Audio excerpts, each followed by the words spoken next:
บายดีเนาะเมื่อกี้เฮาวิดีโอก่อนเฮาเรียนศัพท์เกี่ยวกับความรักตอนที่1เนาะแต่ในมื้อนี้เฮามาเรียนตอนที่2ครับหลังจากจีบกันแล้วลมกันแล้วได้รักกันแล้วบัดนี้เว้าเรื่องการแต่งงานและเว้าเรื่องการสู่ขอมาเริ่มครั้งศัพท์ทำอิฐหุนหลี่หุนหลี่หุนหลี่ก็แปลว่าพิธีแต่งงานเนาะสมมุติว่ามีงานแต่งในบ่ใดบ่หนึ่งเฮาหุนหลี่ก็แปลว่าการจัดแต่งงานนะเนาะการจัดการแต่งงานนะเนาะนี่ตอนที่2婚礼หุนหลี่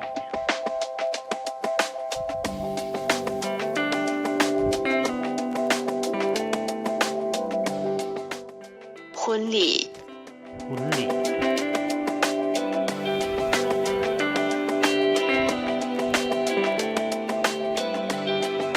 พิธีแต่งงาน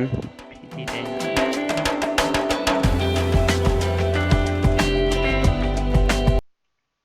พินหลีพินหลีพินหลีแปลว่าสินสอดก็คือว่าสินสอดค่าดองอะไรเนาะพินหลีค่าดองเท่าใดพินหลีตัวสาวนั่นแหละที่จริงหลีตัวนี้แปลว่ามารยาทพินหลีก็เป็นให้เกียรติว่าง่ายซะ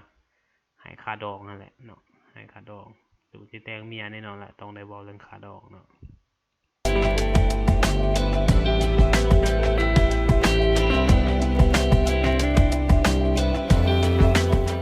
聘礼พินหลี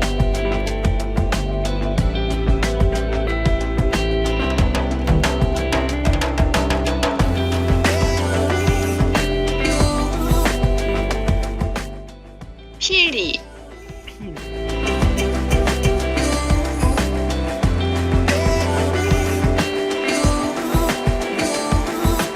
สินสอดค่าดองสินสอดค่าดองหนีชื่อหนีอันนี้อ่านว่าหนีชื่อหนิวชื่อแปลว่าลูกเขยความหมายว่าเฮานี่เนาะสิเอาเมียเข้าห้องเฮานี่เป็นหนิวชื่อแปลว่าเฮานี่เป็นลูกเขยเนาะโอเคเนาะเข้าใจเนาะเฮานี่เป็นลูกเขยเข้าอันห้องเฮานี่เป็นลูกเขยหนิวชื่อ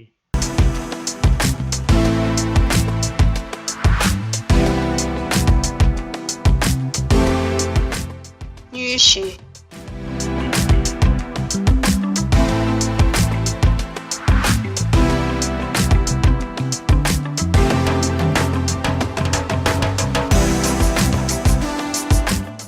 女婿นี่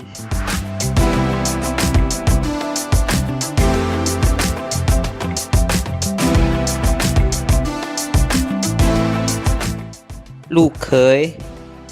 มาแล้ว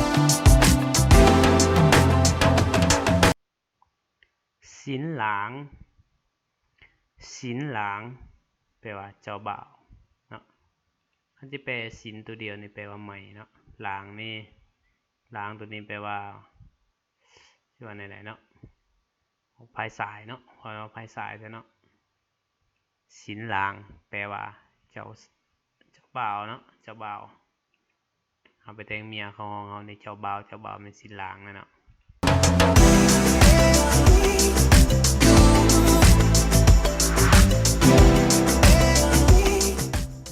新郎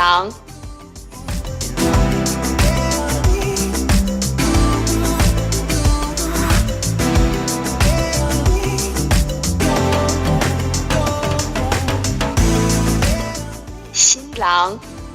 สินหลาง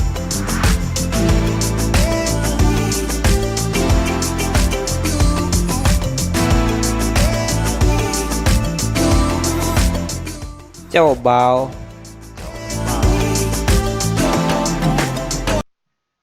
สินเหนียงวองกีสินหลางวันนี้ว่าสินเหนียงเหนียงนี่มันแปลว่าแม่เนาะสินเหนียงก็แปลว่าเจ้าสาวเจ้าสาวโอเคเด้อสินหลางสินเหนียงชื่อไว้ไปดองคนจีนต้องฮู้สินน่ะ สินลางแม่นหยังสินเนียงแม่นหยังตกหู新郎娘，新年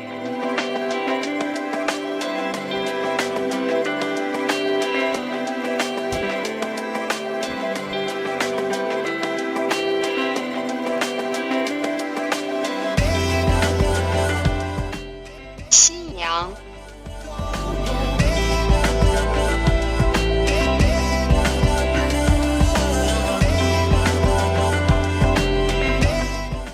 เจ้าสาว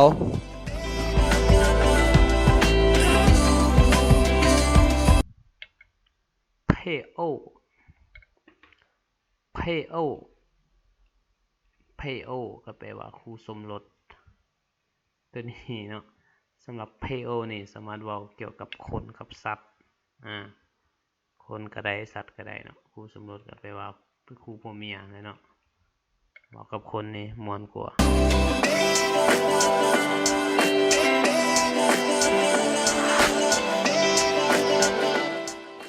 配偶，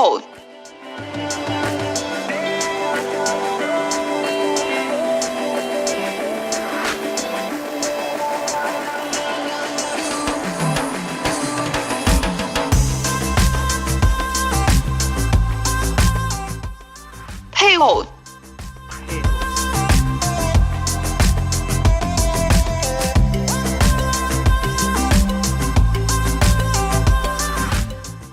คู่สมรส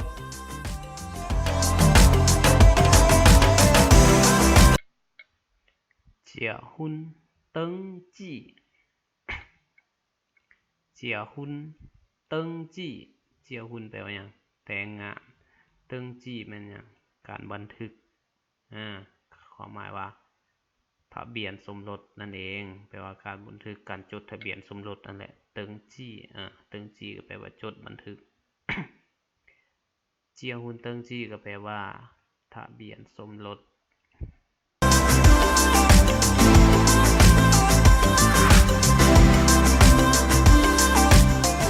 结婚登记，เจียหุน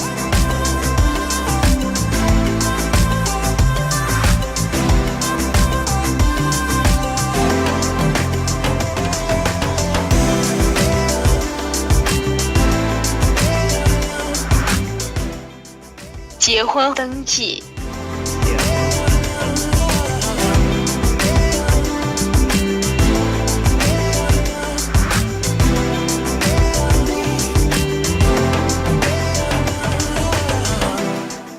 จดทะเบียนสมรส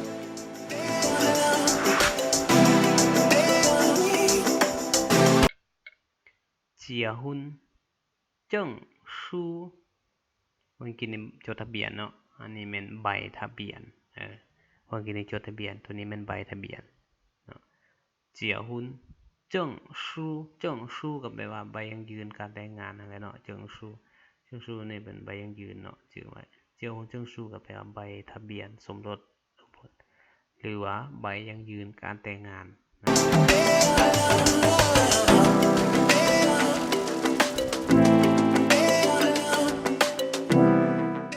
结婚证书，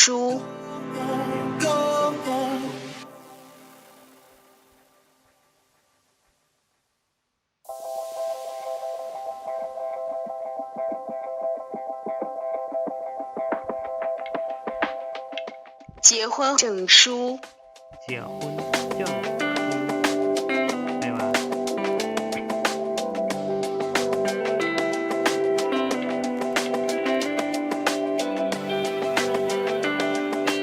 ใบทะเบียนสมรส ใบทะเบียน หรือ สมรส ใบยังยืนการแต่งงาน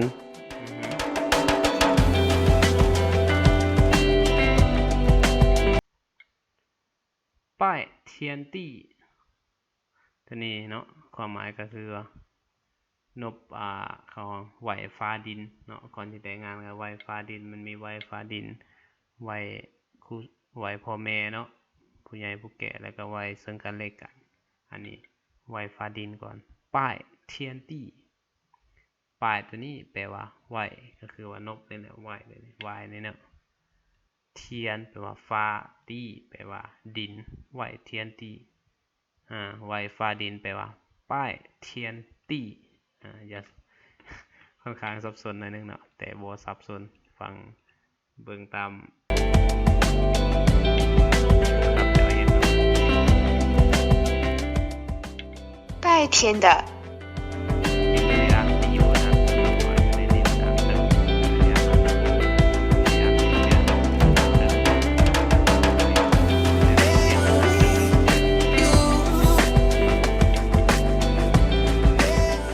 拜天的，拜天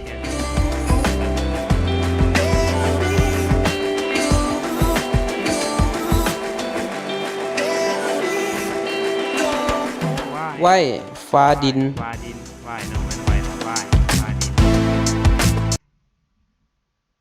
ฟูชีตุ้ยป้ายเห็นบ่ไหว้ซึ่งกันและกันผู้บ่าวสาวนบซึ่งกันและกันฟูชีก็แปลว่าผัวเมียนบซึ่งกันและกันไหว้ซึ่งกันและกันฟูชีนี่ชื่อไว้เนาะฟูชีนี่แปลว่าผัวเมียเนาะฟูนี่แปลว่าผัวชีแปลว่าเมียผัวเมียตุ้ยป้ายก็แปลว่านบซึ่งกันและกันปีหน้าใส่กันแล้วก็นบนั่นแหละตุ้ยป้าย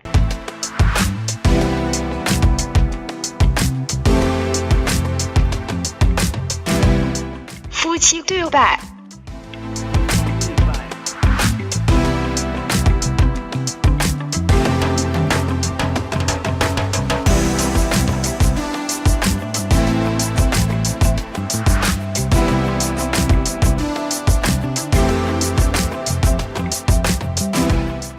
夫妻对拜，ตุ้ยป้าย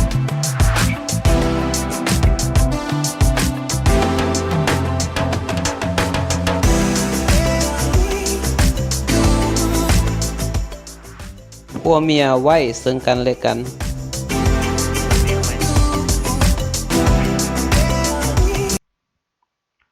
送入洞房ส่งรูส่งเนี่ยแปลว่าส่งกับส่งอันเดียวกันเนาะส่งกับส่งอันนี้เราส่งเสียงคล้ายๆกันเนาะรูแปลว่าเขาเนาะต้องฟังแปลว่าหอก็คือเขาห้องหออะไรเนาะความหมายว่าเขาเจ้าจูงแขนไปเข้าห้องนั่นแหละเขารูตรงฟังเนาะจูงแขนจากบอนผูกแขนนะเข้าไปในห้องนอนนั่นแหละส่งรูตรงฟังก็แปลว่าห้องนอนเนาะห้องนอนบนคู่สมรสแต่งงานใหม่นะตรงฟังเข้าใจเนาะอย่าสับสนเนาะ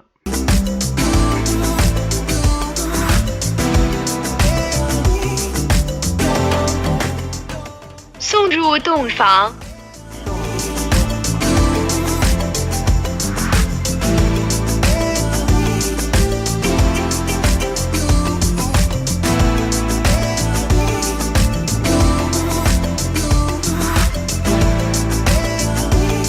送入洞房，送入洞房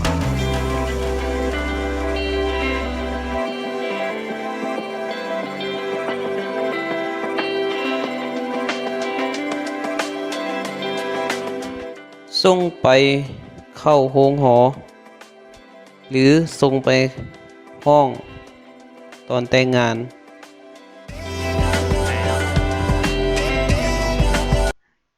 เขือสีโจเขาแหละนี่เนาะคำว่าสีนี่แปลว่างานสิริมงคลเนาะมงคลสีโจก็แปลว่าเหล่ามงคลเขือแปลว่าดื่มเหล้ามงคลส่วนหลายเขาว่าสีตัวเวียกอ่ะเนาะแปลว่าข่าวดีเรื่องดีสีโจก็แม่นเรื่องมงคลสีโจแม่นเหล้ามงคลดื่มเหล้ามงคลคือสีโจอันนี้คนจีนเขามักเว้าเนาะคนจีนเขามักเว้ายามมีงานดีเนาะบ่แม่นงานแต่งงานเขาก็เว้าได้ว่าเป็นเหล้ามงคลสมมุติงานสังสรรค์อันอื่นเขาก็เว้าได้เนาะแต่สำหรับงานแต่งงานก็ใส่ได้คือกันเนาะ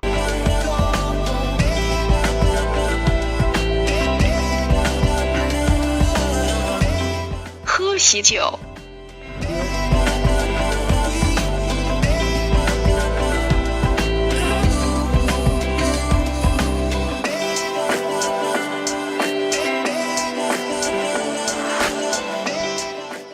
喝喜酒，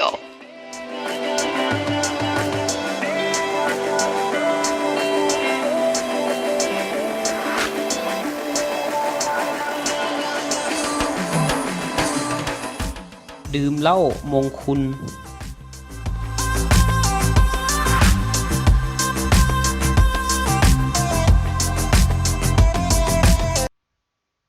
จ้างฟู่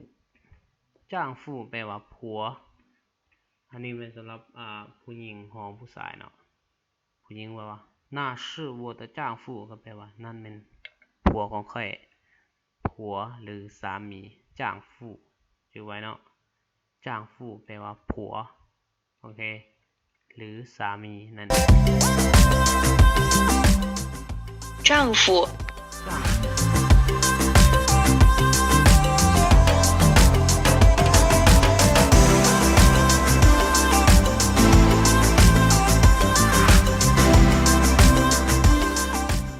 丈夫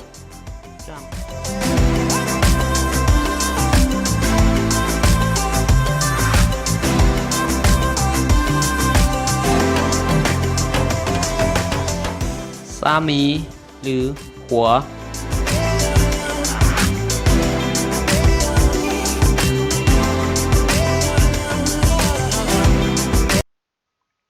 妻子อันนี้เป็นผู้ชายของผู้หญิงชีจือชีจือแปลว่าภรรยาหรือเมียนั่นเองเมียคนไทยก็ห้องแฟนเนาะแฟนเราห้องภรรยาหรือเมีย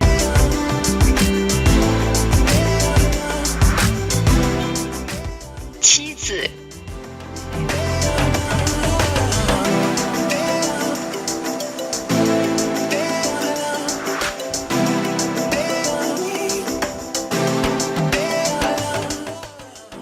妻子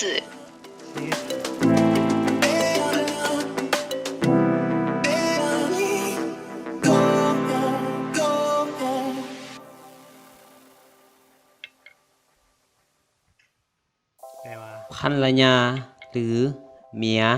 เมีย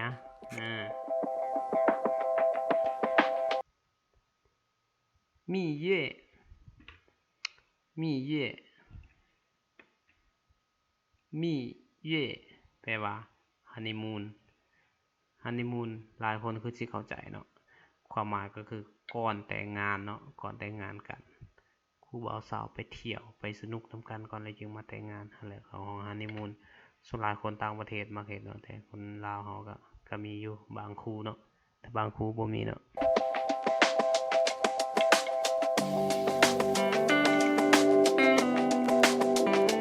蜜月蜜月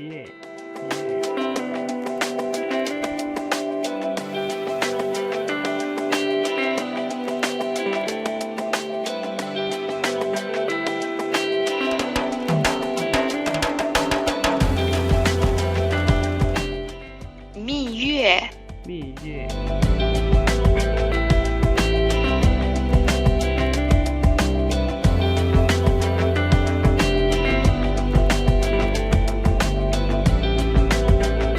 ฮันนีมูน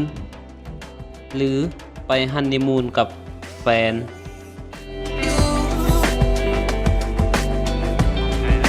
ขอบใจที่ติดตามเนาะขอบใจ